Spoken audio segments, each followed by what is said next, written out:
Hello, hello, everybody. I see that some people are just starting to come in. We're going to get the event started in a few minutes.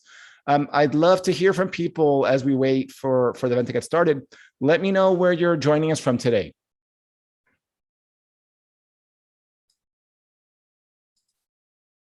Just drop that into the chat. I see a few familiar names. I see Alex, Ivan, Johanna. Great to see you all here. But don't be shy. Let me know where you guys are all joining the event from. Just drop that into the chat. I know where some of you are located, but there's a good number of you that are new, and I'd love to know where you're all coming from. Zach joining us from New York. That's awesome. I'm also here in New York. I'm in Greenpoint, Brooklyn. Johanna, another New Yorker, but in the UK. Awesome. Thanks for finding the time to join us here today. I'm really excited about today's event. And just let me hear from a few more people, and then I will start actually, just diving in. Anyone else want to share? Don't be shy. I think it's always at the beginning of the events is always the hardest time to get people to say hello. Please do let us know where you're all coming in from. I'm gonna just get going. I want to make sure that we have about an hour and 15 minutes together, and I want us to get the most out of this time that we'll share here. So this is an event that's part of our Launch Studio Creators and Launch Studio series, and these events are events where we invite a creator, somebody whose work we really respect and admire in the community, and we ask him or her to come talk to us about what it takes to successfully fund products on platforms like Kickstarter nowadays. And we're really, really excited about the guest that we have here today with us. So I'm Julio Terra. I think a lot of the people here that have joined so far know me. I see a lot of our Launch Studio members have joined so far. Awesome to see you all here. I currently run the Launch Studio online course, which we run a Kickstarter masterclass. But before starting this course to teach creators how to launch products on Kickstarter, I actually ran the Kickstarter's design and technology community team for a good number of years. And so I've been in the crowdfunding space since around 2013. I've worked with hundreds of creators, helping them understand what it takes to succeed on Kickstarter, building tools to help creators prepare it, and so on and so forth. And it's just something when I started this work, I used to actually make stuff before I started this work. And I always wondered, would I be happy just playing more of an assistant role of helping other people pursue their dreams, pursue bringing to life their products. And it's something that I've really, really enjoyed 8 years in. It's something that I'm looking forward to doing for many, many more years. And so, I'd love to hear why you are joining us today. This is something I always do at the top of our events. I'm going to drop a poll right now. If you could let us know, are you joining us today because you're working on something that you hope to launch? Are you actively preparing for something to launch a product soon? Do you actively have a product funding right now? I'm going to spend about 30 seconds letting some responses trickle in. I see that already about half the people here have submitted responses.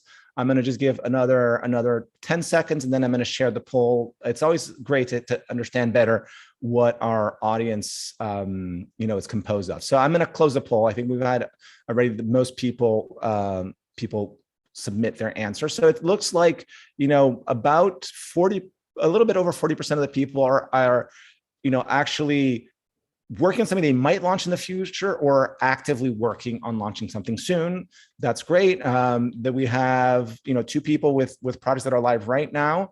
And, we have a few people who have launched products in the future. So that's awesome. I mean, I think this is, it seems like most of you are in the right place. The kind of content we're going to cover today is really tailored to people who are in the space, actively planning to launch something in the process, or somebody who might launch something again in the future. And this is what our event is about today, is about audience insights and why they matter on Kickstarter. At the end of today's time together, what I hope that you'll get out of this is that you'll understand, you'll have a few more strategies that you can use to unearth these types of audience insights to guide your own efforts. And you're going to have a better sense of this interesting perspective that this interesting approach that having deep audience insight makes possible for you from a marketing perspective. I'm really excited to have Elad Burko joining us today. I've been following Elad's journey since he launched a project on Kickstarter for a company he used to run called Paperwallet. I'm a huge fan of Paperwallet. I still use Paperwallets to this day. And that's when Elad first came to my radar. And then more recently, since 2019, he's come on my radar several other times for some really highly successful campaigns that he's launched on Kickstarter. So I connected with him earlier this year, and I was just blown away by his thoughtful approach to how he goes about marketing products and how he goes about launching products on Kickstarter, and specifically about the way that he really deeply thinks about his audience when he's doing this, and in a way that's much deeper than most other creators that I've connected with in this community over the years. So from the moment we had that conversation, I wanted to bring him on and have a conversation about this stuff. So really quickly, this is what how we're going to divide our time today. It's going to be about 10 minutes of me talking. We're already 5 minutes through that, so not much more of this. Then after that, we're going to spend the bulk of our time, about 45 minutes, with me interviewing Elad, talking about these specific topics that I mentioned. And we are, of course, going to leave a little bit of time, about 20 minutes or so, for audience Q&A. I know a lot of you have questions that you want to ask Elad, and this is a place where you're going to have that opportunity to have some of those questions answered. So, few tips to help you get the most out of our time together today. The first thing is be an active participant. I'm going to ask you questions. I'm going to ask you to weigh in, to share things in the comments. It's really great when you do, because that one helps us understand more what you're going through. It helps us understand more, what your concerns are, and that, will impact the questions and the directions of our conversation. So please, be an active participant throughout. The next thing that we'll ask is, we are going to be capturing questions via the Q&A panel here in Zoom, and those are the questions that are going to be used for the audience Q&A at the end.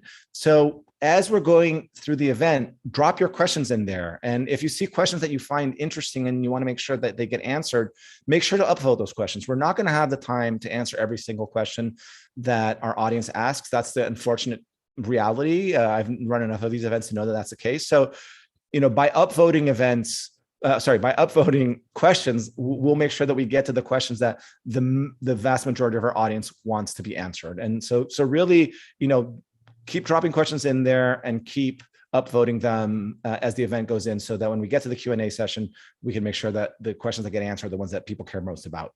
And then the last thing is stay till the end.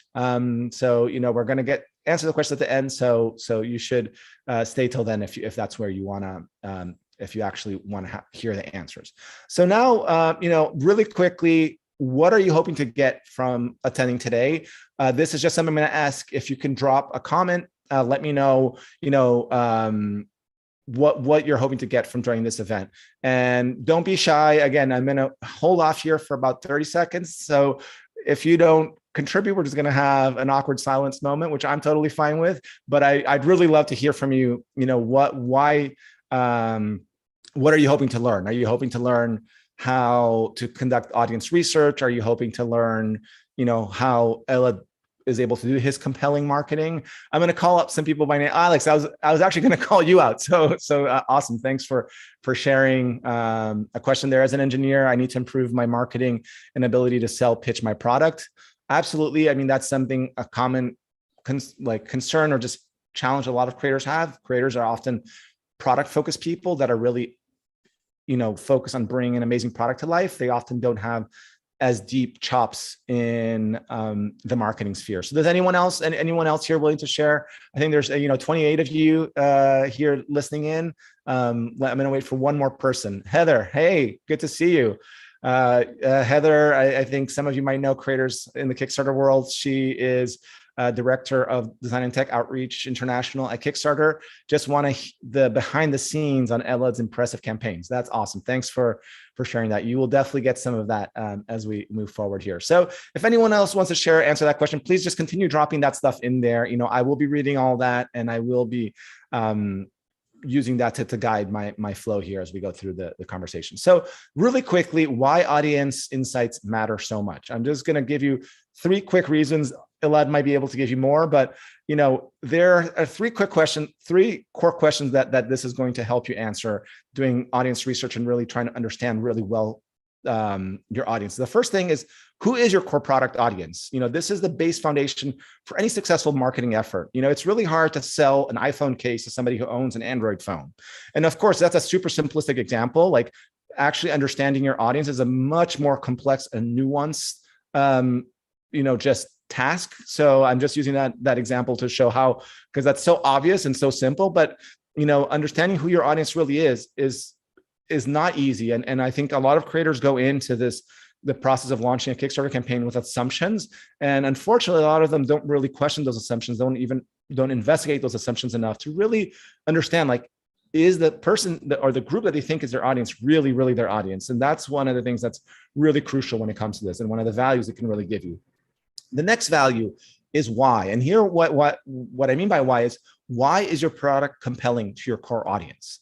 Again, this is something that you're really trying to understand, like, what is the core benefit that your product delivers to the audience that you're going after, and this benefit can be something like that's functional, like the fact that a bike that can fold, and a full-size bike that can fold and fit underneath your desk.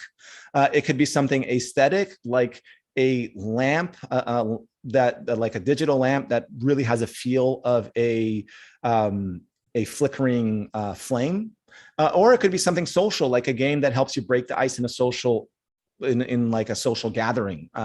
So there's many more benefits that your product could provide, but as you can see here, the focus really is like understanding the benefit that your product provides, not understanding the features that your product has, which are 2 different things. The benefit is the why, and the feature is the how it provides that why. So you really want to understand what is the why that's going to drive people to want your product. And again, this is another area where, creators by and large are so deep in their product that it's hard for them to understand that. So the last thing that this type of research can help you understand is how. And by how, I mean here, how can you bring your product to life in a way that's going to resonate with your audience? And there's 2 core parts of how. One of them is the language that you use and how you talk about the product. You want to talk about your product in the way that your audience talks about it, so that you can really connect with them in an emotional level, in a deeper level than, and have them felt like you actually understand what they feel around that product category and around their need. And the other thing is actually how you show the product coming to life through images on your project page, the locations, the people on that project page that are shown in the images. Like, that all really matters. That all is going to have a huge impact in helping people see your product is relevant to them. Cool. So I've done enough of a setup. Now I am going to welcome Elad in as one of the panelists so that we can start our discussion. So just give me 1 minute. I'm just going to bring him, I'm going to promote him to a panelist, as they call it here on Zoom. All right. I know, Elad, when you come in, you're going to be muted. So just, if you unmute yourself and just say hello to everyone, and maybe let's just start with you giving a brief intro of yourself. Oh, wait, I think you're still muted. Let me just make sure here if there's anything that I got to do to help you unmute. I unmuted myself. You hear me? Yes, perfect. Thank you. Hello, everybody. Hello, Julio. First of all, thank you so much. It's a pleasure to be here. One of the things I really love to do is to help other creators, and it's great to be able for you to give me your audience so I can help other people. Thank you. Quickly about me, I started, completely not in this world of product. I'll start even earlier than that. I come from a very artistic family.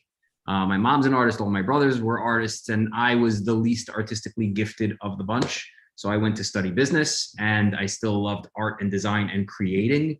And then I kind of merged the 2 because I just loved to create and understand and tinker with things. And it just kind of took me there. I love, thinking up new solutions to problems, or even just new products in general that I think would be cool, and make them come to life. It's as simple as that. It's what I do every single day. I love it. And, you know, we have three brands and products, several more products that have been very successful on Kickstarter. There's Paperwallet, which is the one that you mentioned, and we're happy to have you as a customer and a user. There's Laflore, which is eco-friendly cork women's handbags and accessories. And there's the Tevaplanter, which is a new way to grow plants indoors at home. So that's, yeah.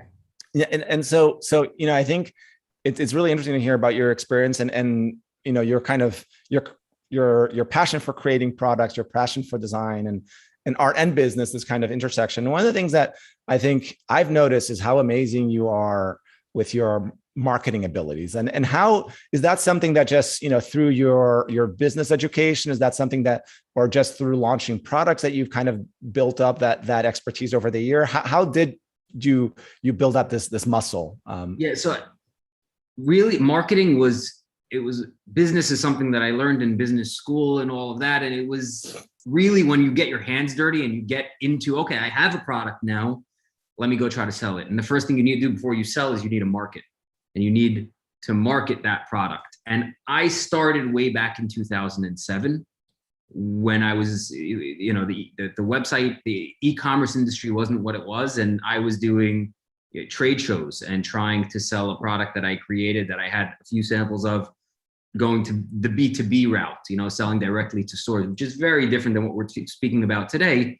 But I learned, I would call it the hard way, and just interacting with people and trying to sell to people who, at the end of the day, they're not the end user, the person who's actually going to be using your product. It's a middleman, a buyer who's buying it for a store who then needs to sell it onwards. And there's no interaction there to the end user. And that's where it started. And then slowly, I had many failures along the way. We did also kind of booths where you open booths and you do interact with with the end user. They were more like flea market kind of sales, where people would come up to you, and there the interaction was, you know, the person was really interested because he was interested in the product, not just the product to buy to sell in their store. So the conversation was different. The entire energy, I was able to really feel the customer. And then I would sell them whatever it is, like the wallets, let's say in 2007. And I would, you know, a week later, I would be at the same booth, and that customer would come back specifically to come and speak to me and tell me what they thought of my product. And that's where kind of this whole thing started, with understanding how important marketing was and touching and feeling the end user. Awesome. And when, so I think you started talking, you mentioned a little bit about the difference between the approach you're taking and this kind of direct to consumer reality that is the world of Kickstarter and crowdfunding. What led you to launch I think 2014 is when you launched your first product on Kickstarter, which was a paper wallet project.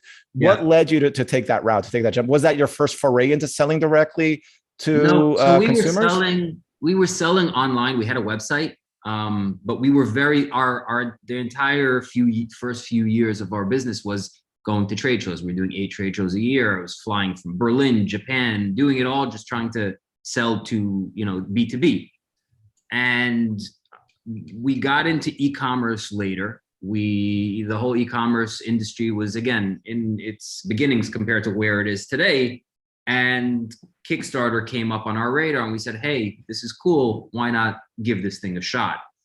And it was, the first campaign was completely organic. You know, we just kind of said, let's create a really cool video, tell people our story and who we are and what we do, and hopefully people will like it. And that's what we did. And we just kind of let it sit there. And it just grew on its own, and it was beautiful. And we would be focusing on, like, you know, the B2B activities and all the other stuff we were doing. And on the screen, every so often we check it, we'd be like, oh my God, I can't believe, it's doing better than our website. And that's just kind of how it happened. And how, I mean, now you have tons of experience in the crowdfunding space, both through the products that you've personally been running through your companies, through other companies that you advise. So, and it seems like you're still coming back to crowdfunding to launch products? Like, what keeps you coming back nowadays to launch products? And is there something that differentiates products that you might want to launch on crowdfunding versus products that you might launch elsewhere? Yeah. So for me specifically, I really like crowdfunding because crowdfunding gives you that ability to understand and basically fail fast. That's how I look at it. If I want to test a product or an idea, I want to do it quickly. And if there's anything that I need to know that's wrong with my product or that I didn't do right, I want to know that as soon as possible. Because time is the most valuable commodity that we have. So crowdfunding is the best way to do that because you have this community of backers, of customers who are willing to try something new, and they'll tell you what they love and they'll tell you what they don't love. And I listen to both of those, be it negative or positive feedback. It's just the same amount of value to me because I'm there to learn from the market, from potential customers, from my audience, and adapt to make sure that I can continue to become better suited to them. Awesome. The last question that I'll ask in kind of this section of our conversation is, what is the thread that goes through, the companies that you are, really the ventures that you're really involved in at the moment, the three that you mentioned? Is there a clear thread for you that goes through that has led you to be involved in those companies specifically? Yeah, definitely. With Paperwallet, the reason why we started Paperwallet is because we saw that wallets were big, bulky, brown or black leather things.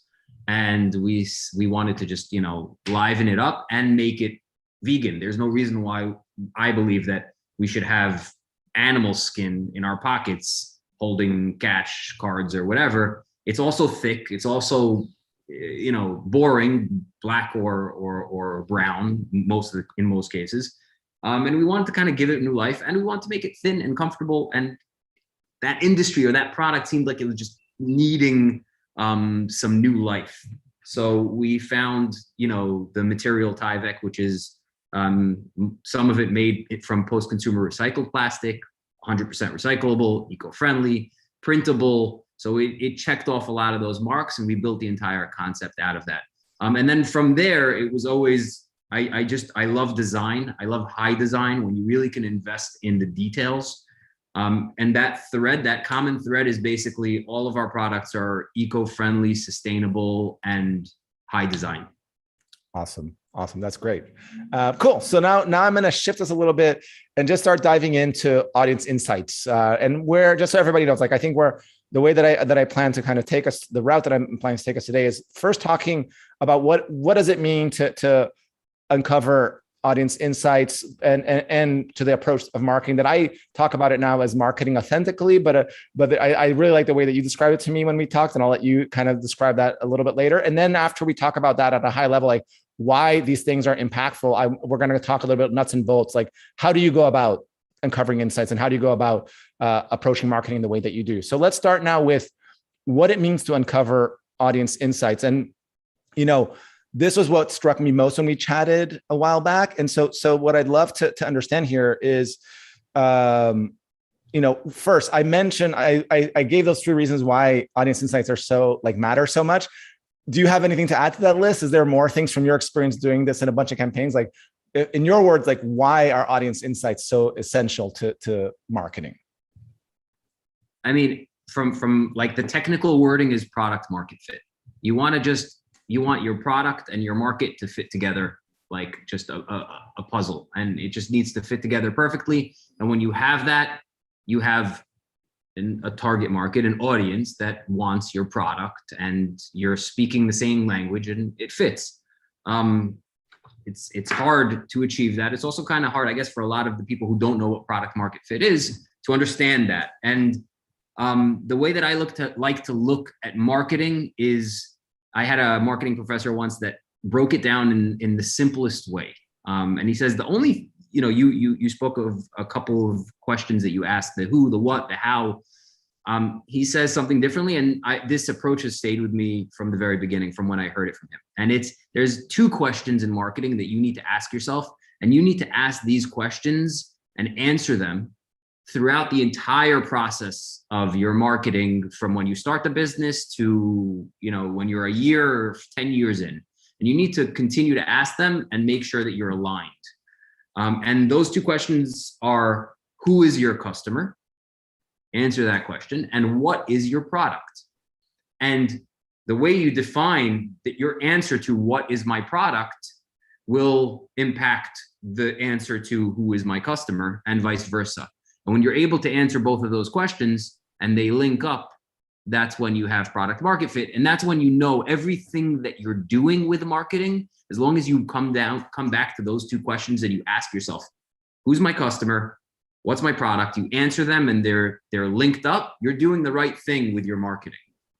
Awesome. And so I'd love to get do you have an anecdote that you could share around one of these projects that you've launched on Kickstarter, where the assumption that you had, you know, when you started working on the project about who was your audience, or what was the benefit that really resonated with them, and how that assumption might have been, you know, turned on its head based on the research you did? So it happens in every, I ask myself these questions all the time, and I'm always surprised by the answers. But I'll give you one example. When I was working with Natasha, the designer of Bobobark, at Laflore. And it's the product, for those of you who don't know, it's a sustainable vegan women's handbag made of cork material. So it's not made out of leather. Beautiful, really beautiful bag. And we started by we didn't know anything. And this is before anything. We started by asking ourselves, you know, who's the customer?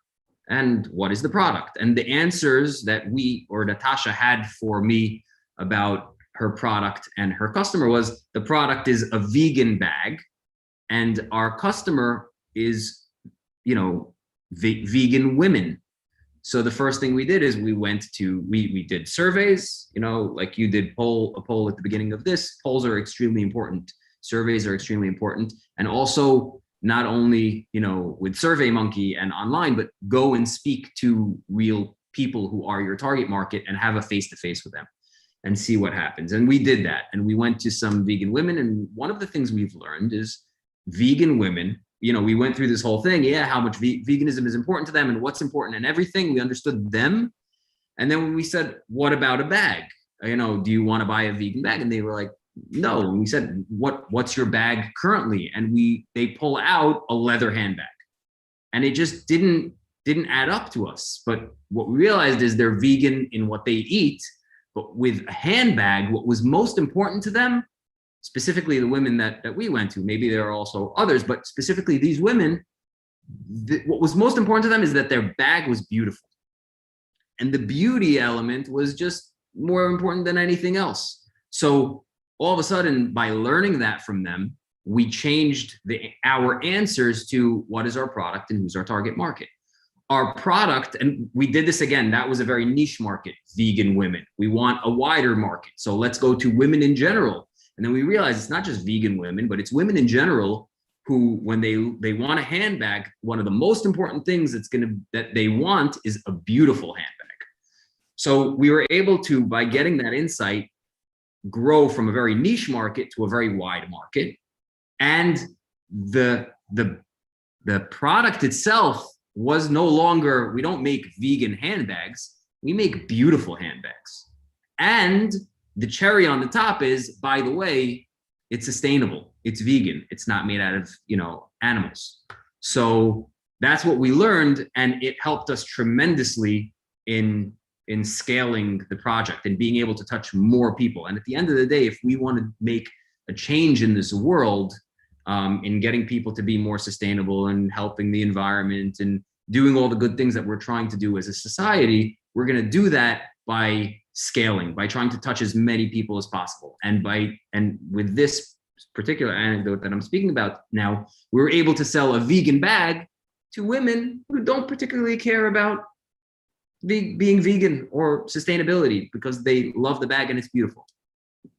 That's such an awesome example. And it's interesting because, I think within this area of sustainability, like when you have other brands that are now super successful, like Allbirds, who started in a similar way. Like nowadays, so much of their brand is around sustainability, but their first, when they were starting to market, it was all about the most comfortable sneaker you'll ever have, and it happens to be this amazing sustainable sneaker. And so it's interesting how, I think. Like how that can be flipped on its head. Even as a company, if your goal is to create this amazing sustainable product, that doesn't mean that the way you market it should necessarily lead with the sustainability aspect of that product. Exactly. And I think this is the kind of thing that can only come to you if you do that hard work of questioning your assumptions and going out in the world and talking to your customers. And so now let's talk about the other side of like what it means to, and you've touched on some of this, like what it means to, what I'm calling marketing authentically, but I would love if you could describe to me, like, what is your approach to marketing? Like, how do you think about how you want to connect with your customer? I think that the best way to connect with the customer is to understand them and understand what touches them. Their empathy. Like at the end of the day, you're selling to their heart. And I don't particularly like the word selling because I'm not trying to sell something as much as I'm trying to convey what I'm doing or what we're doing as a brand and seeing if you connect to that or not. And my approach is not so much, gaining customers, but making friends. And that's how I look at it. If I am going to be real, if I'm going to tell you my real story, and I have the ability to do that because I'm, with these brands, we're small brands and we can tell a family story, or we can tell the designer story. We can tell the process that we went through. And if it's real, that comes across to the viewer. And if the viewer connects on that, then we're a little bit closer. And I like to look at it as, we're friends.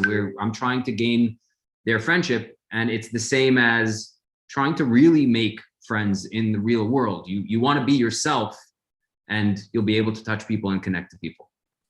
And so can you explain a little bit, like maybe, again, I love anecdotes as a way.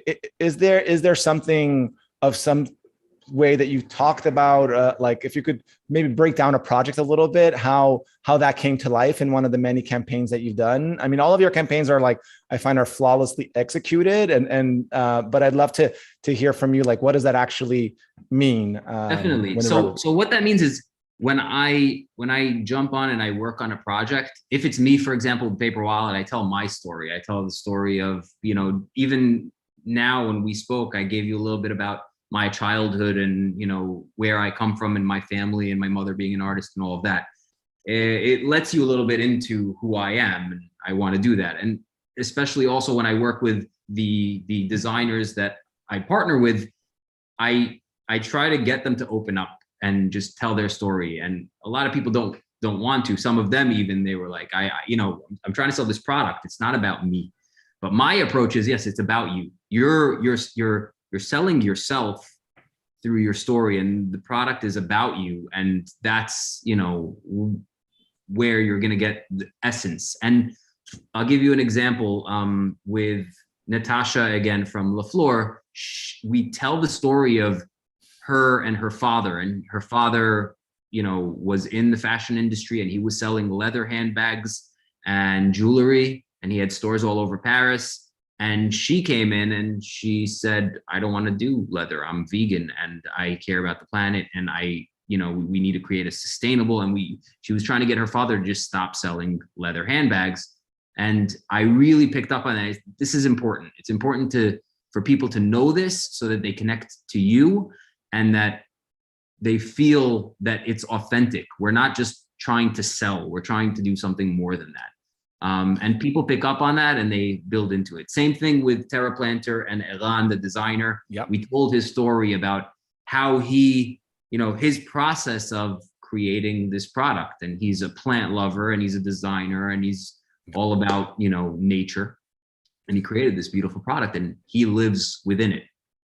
And yeah, no, I strongly recommend that everybody go and check out those projects. Again, Paperwallet, you can look for Laflore Paris or Bobobark and Bobobark, and for Tevaplanter to really take a look, because I think you'll really kind of see firsthand all these things that Elad is just bringing up.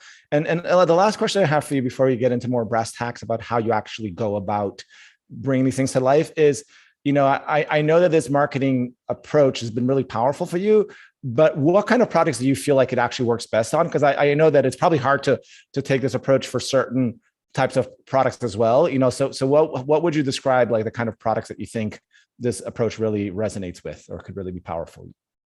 I think that in general, the type of products that are connected to a creator who has a story. A lot of products, sometimes someone's just doing something in order to sell something. They have a good idea. They see something that is a solution.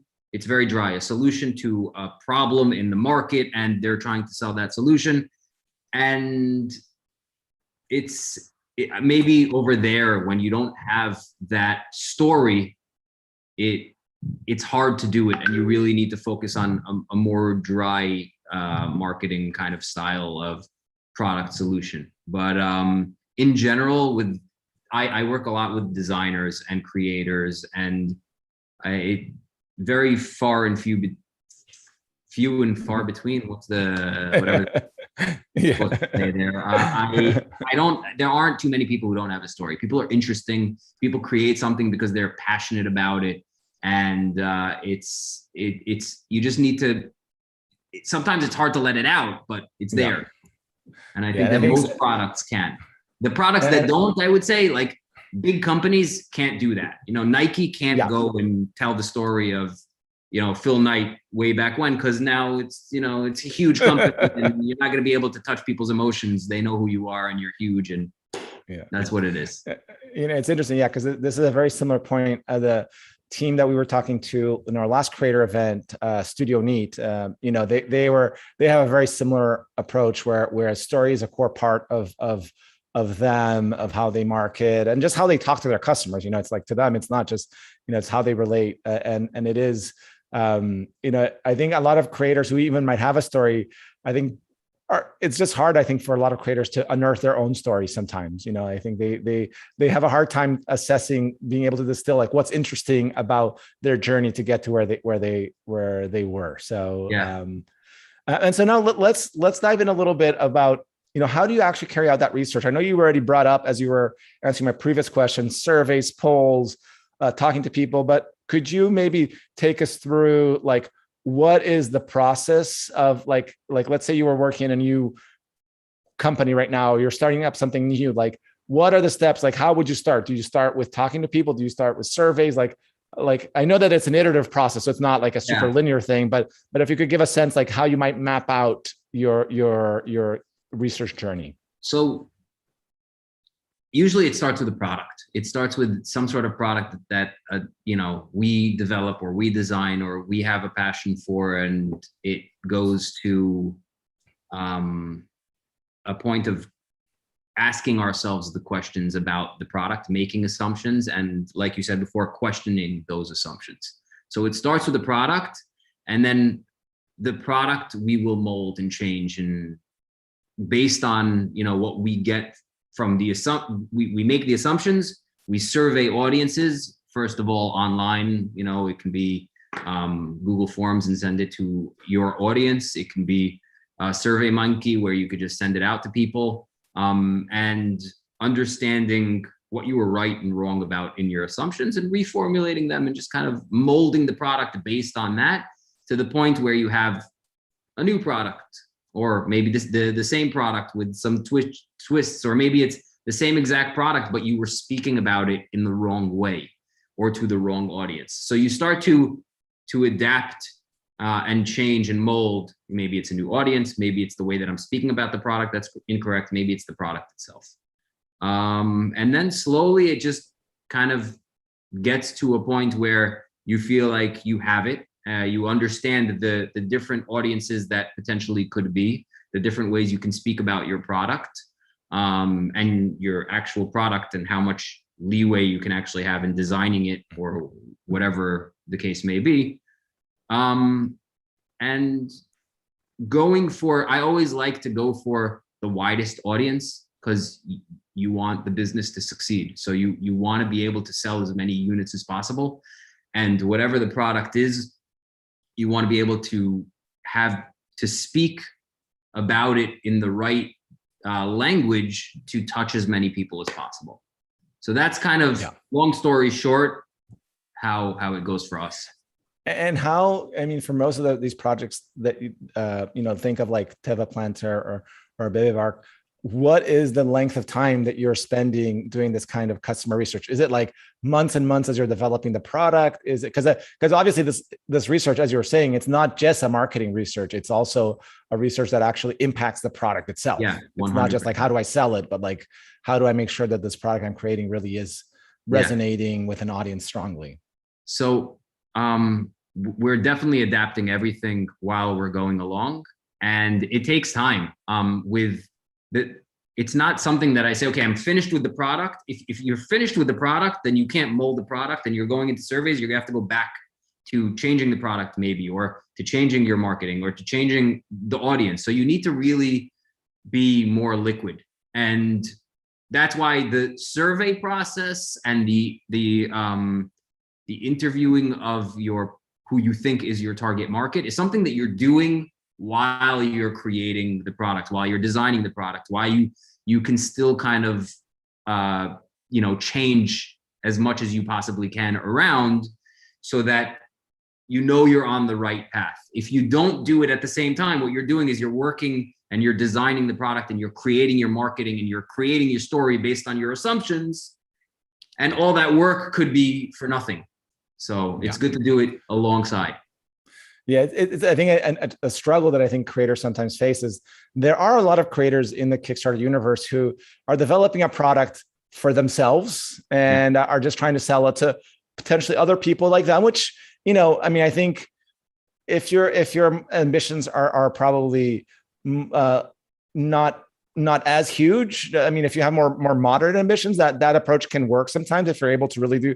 But I think there's a lot of risks of just assuming that your customers are like you. If you are trying to get, I think, to the level of success that you've been able to achieve with Bobobark and Bobobark and Tevaplanter. I mean, I think that's where I think creators sometimes don't realize that type of work required, this kind of active engagement with a community. So now let's focus a little bit on what it takes to create the marketing. I remember one of the things you didn't use these exact words today, but you got the vibe, which is like marketing to people as if they're your friends, not consumers, like this notion. And so can you maybe provide a little bit of like insight into like, what is the process then for creating the marketing for a campaign? Like what are the things that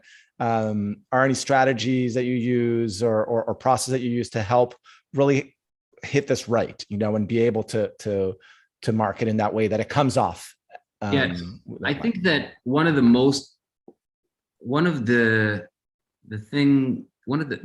things that we do, that even when I help creators, I tell them to do this, and I see that there's always they fight it. They kind of don't want to do it.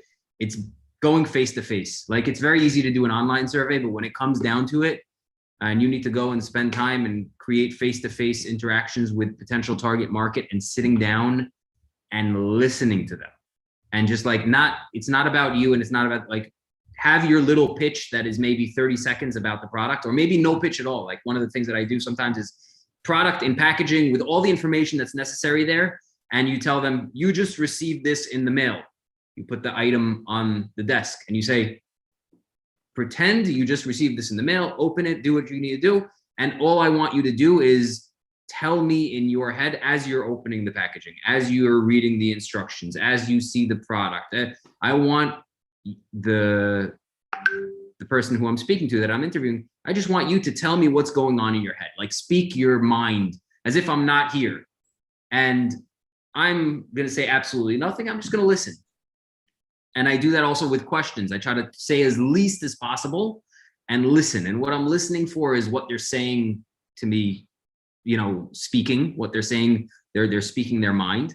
I'm also watching their body language. I'm also watching their face. There are things that they're not going to tell me. And I kind of need to just pick up on clues. And that is extremely important. You're never going to get this kind of feedback from an online survey. And that's where we get the strongest insights and the strongest tells. And we're really able to get valuable information and make decisions about the product, about the customer, about product market fit based on this. Awesome. No, that's super helpful. And the one other thing, marketing thing that I wanted to just ask you about is, you know, it's become so important nowadays to, before you launch, to do community building, you know, or build a list, build social media following. You know, how do you go about that? Is this something, just how do you approach that? Is there any specific tools that you use, or is it just language approach to communicate with people in a way that you are able to connect in this way even before a campaign is launched? I guess the main thing that we do before a campaign is launched, let's say if we don't have any audience whatsoever, it's a brand new project, then you try to connect to people where they hang out. If it's like some sort of Facebook group or meetup or wherever, where you can kind of get people interested in your product and create as much of an organic community as you can. Reddit is a great place for that. And if it's authentic and if it's good, and you'll see, it's really hard in the very beginning to get anything, but it will teach you so much about what will come when you're about to launch. And the other thing is also just collecting leads. Leads are something that you can collect by doing ads on various platforms, Facebook included. And those leads are basically, if you have an ad, you tell people what it is that you are going to be, you know, doing, what your project's about, what you're going to be launching. They learn more info. They come to a really simple landing page. They read about it. Maybe they see like a little teaser or a video. It's really, you want to keep it very, very simple. And if they're interested, they'll leave you your email. And that email, when you launch, is valuable because if they want your product, they'll buy it. It's the same with the Reddit community. It's the same with the groups. And an organic approach is hard work, but you learn from it. And so the one other thing that I think has become very popular, and I wanted to know if you've ever used this, is I know that there's a lot of creators nowadays. I mean, the community stuff, it seems like that's something, an important part of your strategies around engagement. Do you ever use like reservation funnels or anything like that? Like where you get people to pay a few dollars to reserve the best deal for your product before you launch? Is that something that melds with your strategy? That's not something that we've ever done before. Either they're interested or they're not. I also don't like, we've tested in the past where we gave away free products if they sign up, or they did like little contests where if you get people to it. So all of this stuff, be it if they paid before or if we give them something free before, in my experience, it doesn't help. It's just you're not really getting the customer that you're looking for.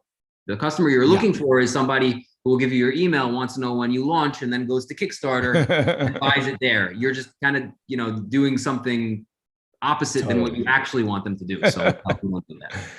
Awesome. So and the last set of questions that I want to ask you before we turn it over and open it up for questions for our audience is I want to talk about mistakes. I'd love to hear two things. One, if there's a mistake that you can share that you've made and what you've learned from it, and things specifically around Kickstarter launches and whatnot. And then the other one is like, you've, you know, talked to so many creators as well, advised so many creators, like what is the most common mistake that you see other creators make? So I want two mistakes from you, one that you've made and one that you see other people making often. I mean, it's a hard question. I'm not sure how to answer what mistakes I made specifically on Kickstarter. Okay. It's not that I don't make mistakes. I make mistakes all the time. But the most important thing is to correct your mistakes. Like, I don't see that anything that I've made, I don't look at it as a mistake. And the way that I look at it is I'm a scientist and I'm A/B testing everything. For example, once the Kickstarter is live, that's it. It's live. You have to deal with this page now and the conversion that it's bringing you and what's happening. And there are a lot of mistakes. There's no Kickstarter ever that, or any website or anything, any business that didn't make mistakes. The question is how you adapt to mistakes or even notice the mistakes. I'll give you one example. We had like a campaign where the campaign was doing like not great. And for 2 weeks, we were like, why is this not working? What's going on? And we're trying and we're trying and we're trying. And it turns out that we just added, there was one image that we weren't clearly conveying the message, the value of the product, and it was way down below and it wasn't visible. And we took that one image and we put it as the hero image on Kickstarter, and the whole thing changed. Everything changed because of one image, because it reorganized the entire story in the viewer's mind where they got it. All of a sudden, they saw the most important image and they saw the value really clearly in front of their eyes. And then when they scroll down, they got to that point. The whole conversion worked. So it's really, mistakes are something that you want to look forward to, as long as you're proactive about trying to find them and fix them. Every campaign and everything, I make mistakes and always trying to fix them. No, but that's an awesome perspective, I think, for people to take into consideration and to bring to bear in their efforts. And what about like from, talking to other creators, and whether it's mistake or just like, what are areas maybe that you feel like weakness in their approach, however you want to phrase it? Like, is there like one or two things that you really see commonly that are probably having a negative impact on a lot of creators, launch strategy? Yeah, definitely. So it very much relates to this issue of what I said, of making mistakes. A lot of creators that I help out in the very beginning, they're so secretive. They're so afraid of telling me even their idea in the beginning, let alone launching. And I think that is one of the biggest mistakes that people make, because if you think about it logically, you have an idea, you're really passionate about it, you're going to do a lot of work, you're going to invest your time, your energy, your money, your blood, sweat, and tears in this thing to bring it to the world. And even if it's a great idea, for you to tell me it, if I'm not going to now stop everything that I'm doing in my life and copy your project. It's just, and I'm a person that creates all the time. I'm not going to do that, let alone other people are also not going to do that. It's your passion. It's what you do. Of course, you want to protect as much as you can. You want to, IP is important. A lot of these things are important, but at the end of the day, the most important thing is action, and action will bring you to the next step. It will bring you to the next mistake. It will bring you to fixing that next mistake. And ultimately it will bring you to success. Awesome. So Elad, I think with that, now I'm going to turn us over to audience Q&A, because that will give us a good 20 minutes and then we can have time for the wrap up. What I'll ask everyone in the audience to do is, I see already there's 9 open questions, which is really awesome. A few of them have been upvoted. I see, that there's 1 or 2 people who have asked questions in the chat. Please move those questions over to the Q&A if you haven't already, because we're really going to just focus on the Q&A as our source of questions. I just want to quickly thank everybody who's been active in the chat. Bob, Rob, Alex, Caitlin, thanks for dropping your response in there. We've been reading them as we go along. So just because we haven't been calling them out, I just want to make sure that we are paying attention. So I am going to go down the line based on what questions are upvoted most. So the first question I'm going to ask is from Naim. I hope I'm pronouncing your name correct. How has marketing strategies changed since iOS changes to have had an impact on conversion rates? Is that something, Elad, that you can talk to even from your experience beyond just Kickstarter with e-commerce? I can't say so much about that. When it comes down to like the marketing itself, we do our own marketing, but I'm not the marketing guy. I'm more like the creative side of the marketing. Yep. So that's not a question for me. I wish I could help. Yeah, no, that's perfect. Cool. So the next one, also from Nan, she seems to have the most upvoted question so far. How do you find an audience to survey and reach out to? For example, vegan women. So how do you do that process of finding people to talk to in the audience?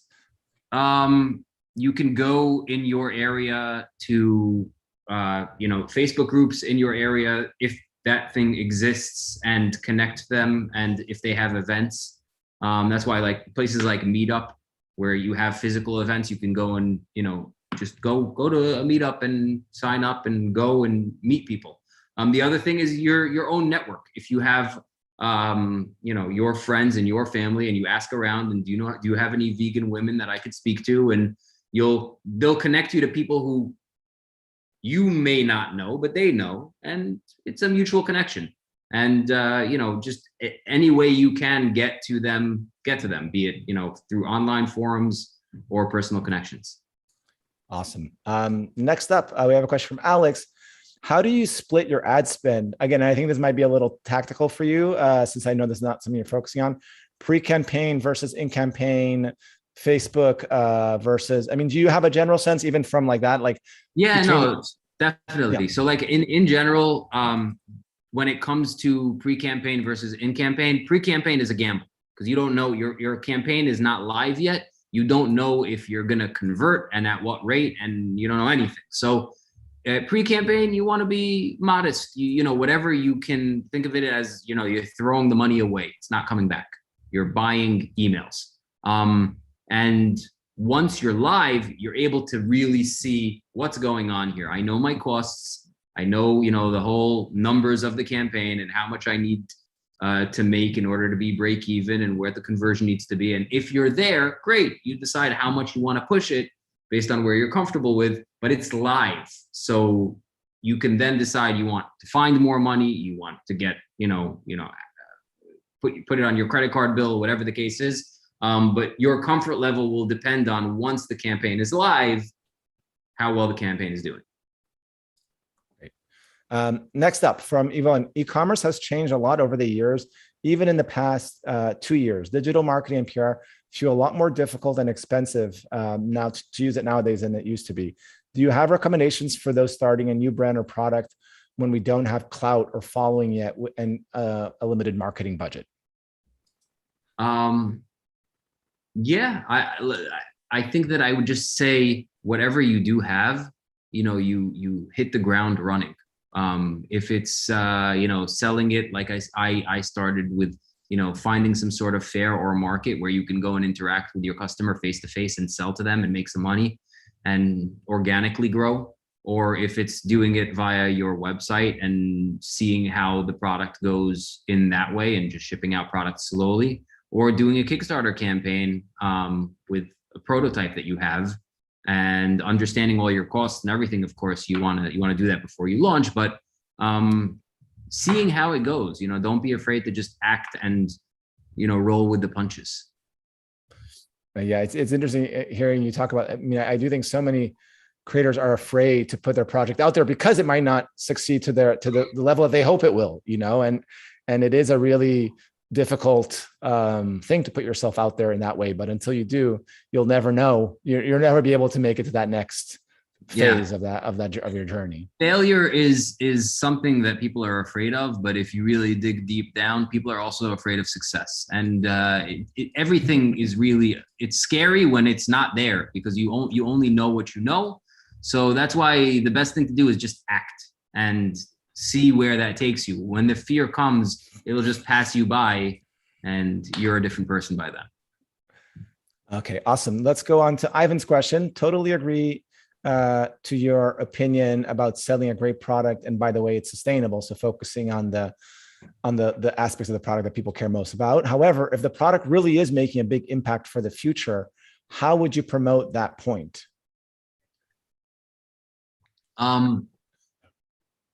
I guess my answer here would be, does the audience care about that point, and how much?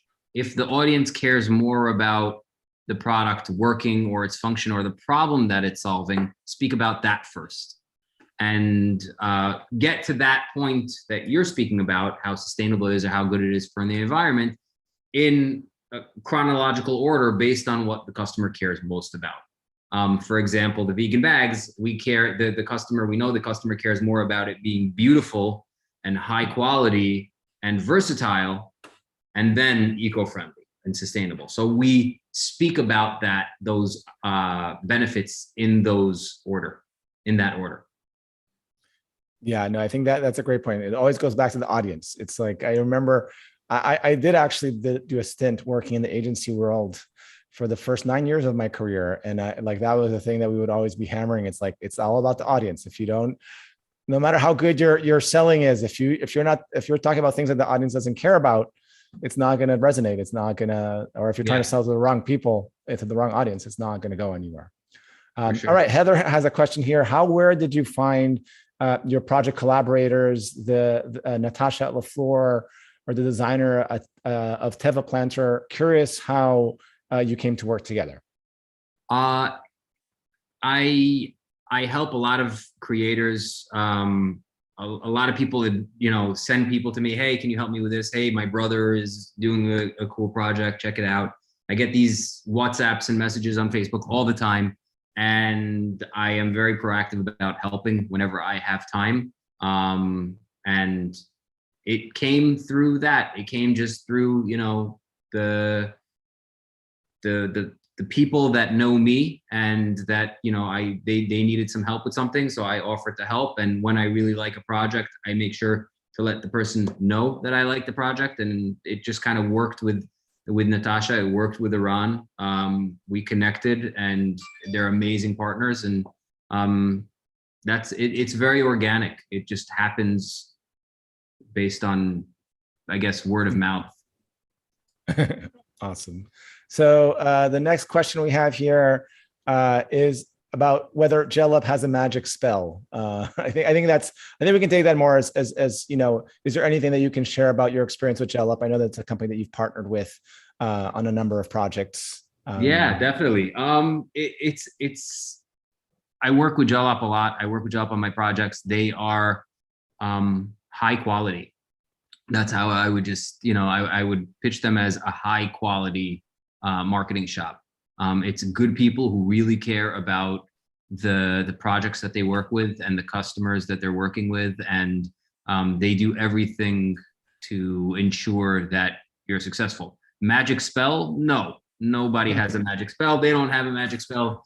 And if the project is not going to work, it's not converting, they won't be able to help you. But I worked with many marketing companies. There are many great marketing companies. I love GelUp. I love working with them, and we continue to work with them. Awesome. Thank you. With that, and now Alex has another question. How did you transition to a business post Kickstarter? How do you manage the cash flow? So, I mean, what can you tell just about that transition going from a successful Kickstarter to establishing a business that's going to thrive in the long term? It's careful calculations about your costs and what you need to grow, and making sure you don't run out of money. It's just really simple, a good understanding of how much it's going to cost you to produce and how much it's going to cost you to ship.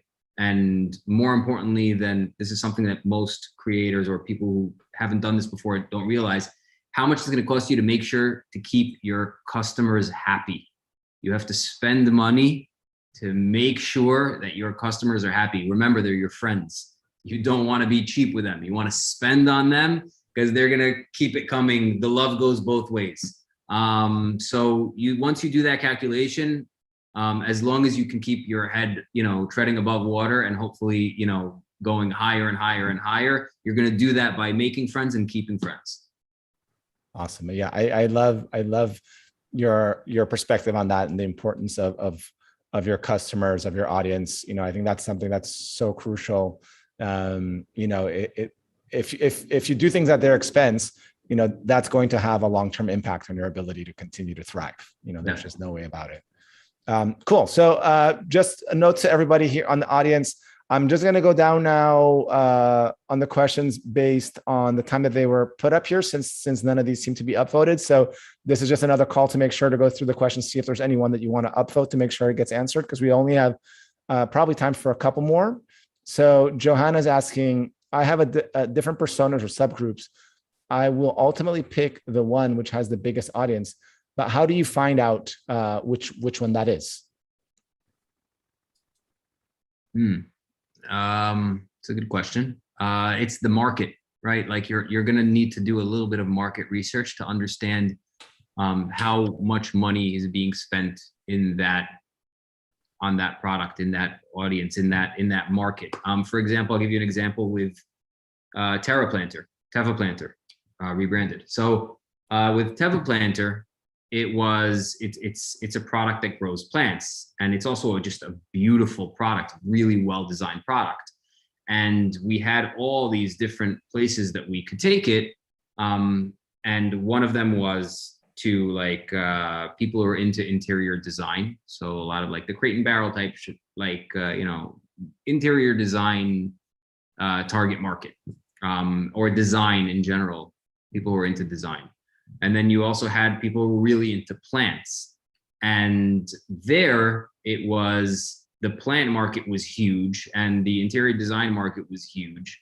But what we ended up doing is we saw that what the plant people cared about and what the interior design people cared about, and how if they were willing, if they were going for the product, we saw that people who are really into plants are not so keen on purchasing a $50 planter, because they like to go to their plant shop where they can basically buy a plant. They like more like the DIY plant. They don't spend money on, especially not on e-commerce, on plants. They go to their local nursery and they buy plants there, and it's a completely different way that they look at the Tevaplanter. So the Tevaplanter, they wouldn't buy it. We saw that they were not as interested, specifically also about the price. But the interior designer, the people who were into design products, they were all about it. They loved it. They also loved plants, a lot of them. They were into interior design. Plants are great for interior design, and they're used to spending that kind of money, or even a lot more money, on interior design products. So I hope that answers your question. That is an awesome answer. I just love how, again, just showcasing how assumptions about an audience that seem common sense, when you dig in, can actually be, because if you were thinking, oh, Tevaplanter, that's something for plant lovers, like that's but when you start digging in, how you can quickly find out sometimes that common sense just doesn't hold true when you actually do the research. So awesome. So let's take a question from Bob now. Bob, what are the major metrics you use to target and measure the success of crowdfunding partners? So what are the metrics that are most important when you're looking at those relationships? Metrics for crowdfunding partners. I mean, at the end of the day, the product needs to sell, and at a certain point, and I have my calculation of where my ROAS or ROI needs to be in order to make, have a profit, continue to market. The partners themselves are people, and I look at them as people, and I want to make sure that, the most important thing is communication. And it's not so much, a number, it's how do I get along with them? If I ask them a question, are they responsive? Are they there? Can they help me? And communication is, I think, the most important in the partners that you're going to be working with marketing wise. Yeah. Awesome. I love that recontextualizing that, how it's a lot more than just a metric, the partnership. It goes deeper than that for it to succeed. So I'm going to take two more questions. The first one here is from Yvonne. What costs are associated with keeping customers happy? Does that mean like free shipping and returns? Is it continued marketing, or what does that entail? Like what do your companies do? So keeping customers happy it's not about free shipping. It's not about giving them free products. The more free stuff you give, the more free stuff they expect. free usually ends up costing the business or costing the customer. The keeping the customer happy is understanding the customer. It's listening to them. If they have a problem, helping them, not, they're there to help you at the end of the day, understand what you're doing wrong, and have an open ear to that and listen to them. And we're going back to this friends approach. When your friend has a problem, you can either roll your eyes and, walk away and they're no longer your friend, or you could just listen to them and say, okay, what did I do wrong? How can I help this relationship? And get to the point where the customer feels like you care. And if you do care, that's easy and that's great. And then you build a friend and you have them long-term, you have their customer loyalty. So that's a happy customer. Awesome. And so then we have here one from Ivan. In a product development stage, how helpful would you say it is to use a website or blog to communicate with an audience?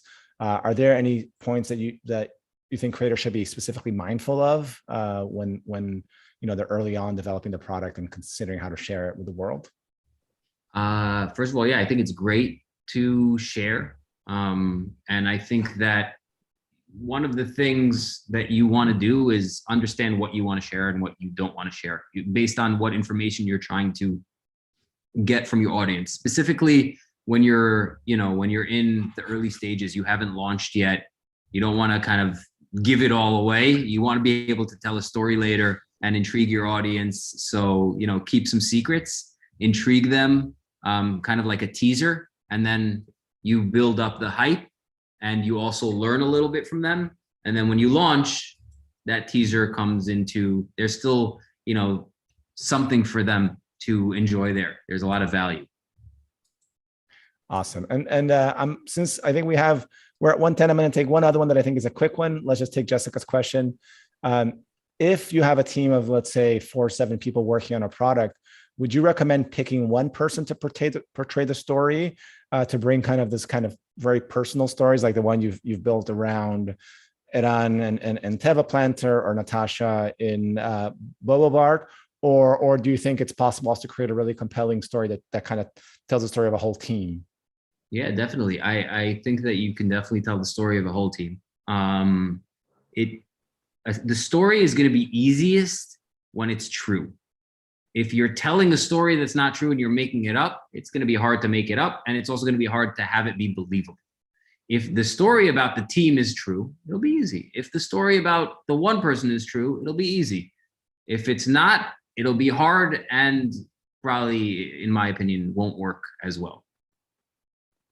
Awesome. And with that, I'm gonna, just start our wrap up. So to make sure we can get out of here we can wrap up by 1:15. So really quickly, a few things that I want to do. First off is I want to say a few thank yous, then share a few upcoming events.